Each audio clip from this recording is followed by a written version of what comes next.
In early November 1988, the global internet was still more an experiment than an infrastructure.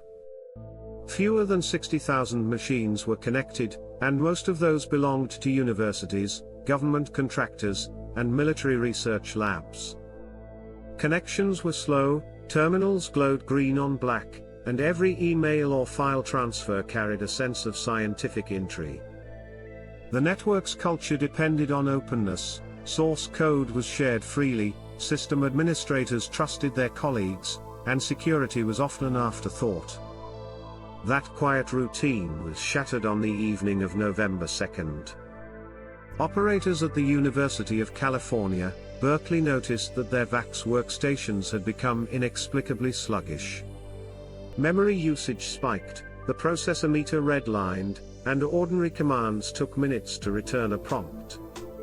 On the opposite coast, at the Massachusetts Institute of Technology, identical symptoms appeared within the same hour, followed by warnings from Harvard, Princeton, and the Lawrence Livermore National Laboratory. Phone lines lit up with urgent whispers, something was racing across the net. By midnight Eastern Time, the culprit revealed itself in scrolling process lists, an executable simply named worm. Each instance spawned additional copies of itself, and each copy hunted neighboring hosts, jumping from system to system with astonishing speed. Without centralized logging, it was impossible to map the spread in real time, yet by sunrise the infection had reached Department of Defense backbone sites and numerous national laboratories. The young internet, unaccustomed to malicious traffic, buckled under the load. The program's author was 23-year-old Robert Tappan Morris, the son of a respected National Security Agency cryptographer.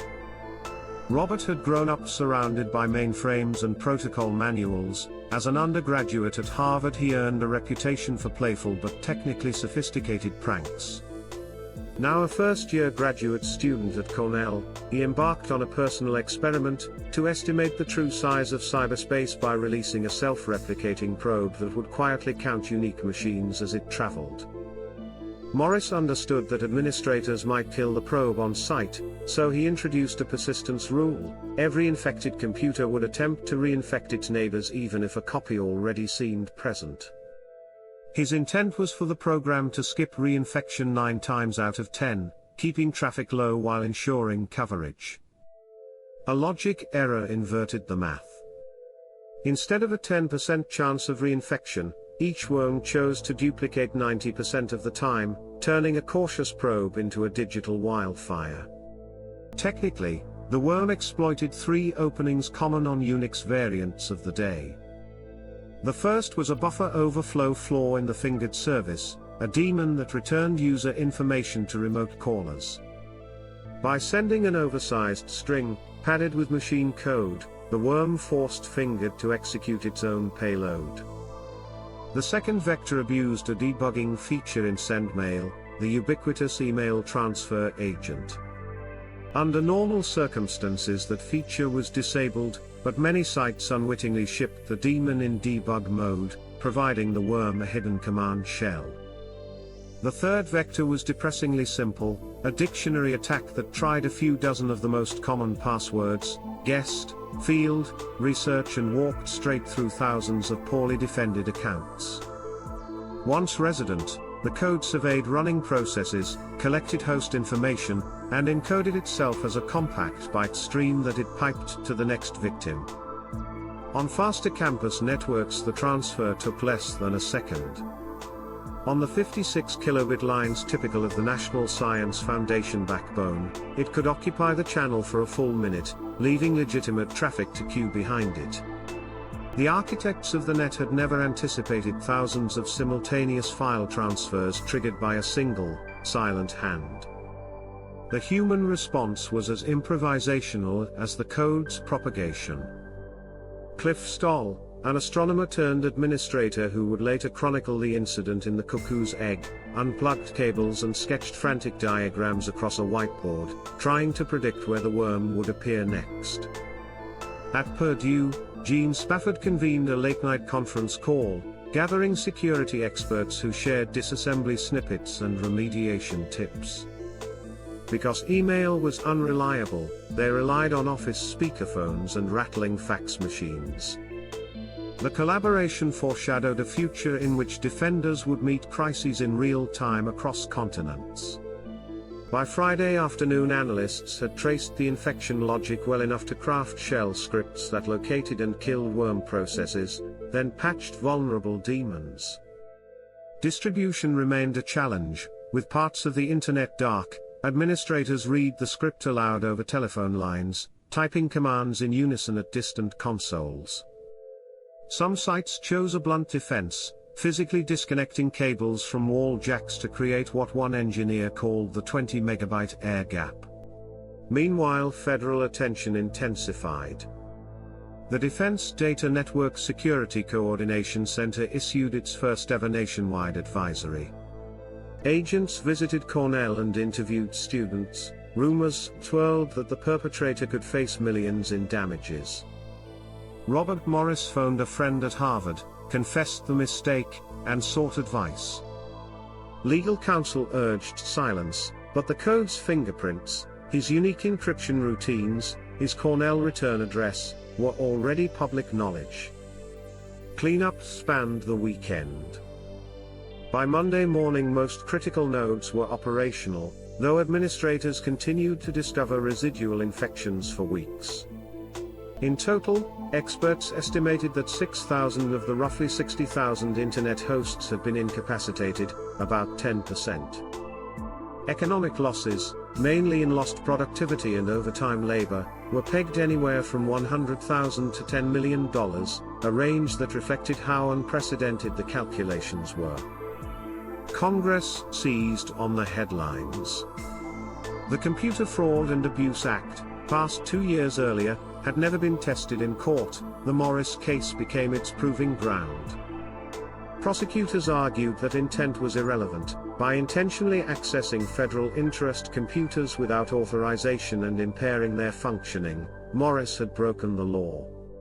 The defense countered that he sought knowledge, not destruction. The jury sided with the government. In 1990, Morris received 3 years of probation, a $10,000 fine, and 400 hours of community service, the first felony conviction for unleashing a computer worm. Perhaps the most enduring legacy of the outbreak was organizational.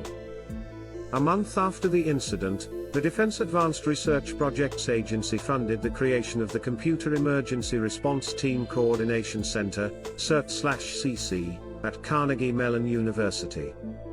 Its charter was simple: provide a 24-hour watch desk, coordinate vulnerability disclosures, and publish rapid advisories. Within a year, CERT bulletins had become required reading for system administrators worldwide. Equally important was the cultural shift.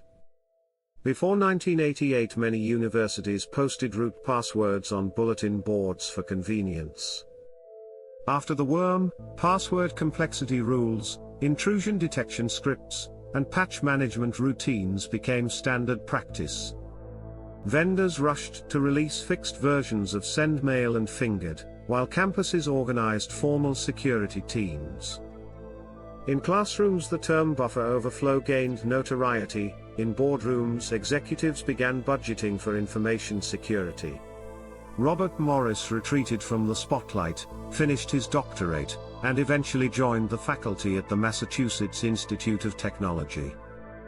Colleagues describe him as reflective, quick to point out that robust systems must anticipate not only malice but also honest mistakes amplified by scale. For those who slogged through log files in November '88, the experience was visceral. Mike Moss, author of The Ping Utility, remembered watching load averages climb past 20 on machines that normally idle below 1. Stuart McRobert at NASA Ames described volunteers sleeping in shifts on folding chairs while they compiled kernel patches. At Stanford, the campus radio station interrupted a jazz set to broadcast a plea: "If you know how to reboot a VAX, please report to the computer center, bring coffee." Long after the last copy of the worm was eradicated, archivists preserved binaries on magnetic tape. Today security students still step through those routines in virtual machines, marveling that fewer than 900 lines of C could shake a global network. Looking back, the numbers seem quaint: 6,000 machines, dial-up lines, and 32-bit processors. Yet the lesson remains urgent. Software complexity continues to multiply, and the margin for error in interconnected systems grows thinner each year. The Morris worm reminds us that when exploration meets oversight, tiny miscalculations can cascade into worldwide crises. Our defenses, technical, legal, and ethical, were born in that realization. In the decades since, the internet has weathered faster and far more destructive malware, but every incident traces a lineage to that first accidental outbreak. The idea that uncontrolled code could outrun human response entered public consciousness because of Robert Morris's experiment. His folly seeded the vocabularies of epidemiology and immunology into computer science, infection vectors, quarantine zones, software antibodies. Ultimately, the Morris worm's greatest gift was perspective.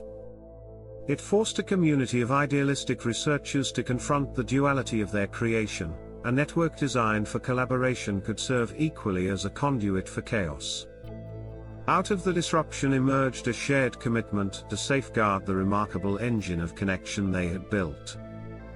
That commitment, renewed with each breach and every fix, continues to shape the evolving story of cybersecurity, and it all began with a few unintended lines of code on a crisp November night.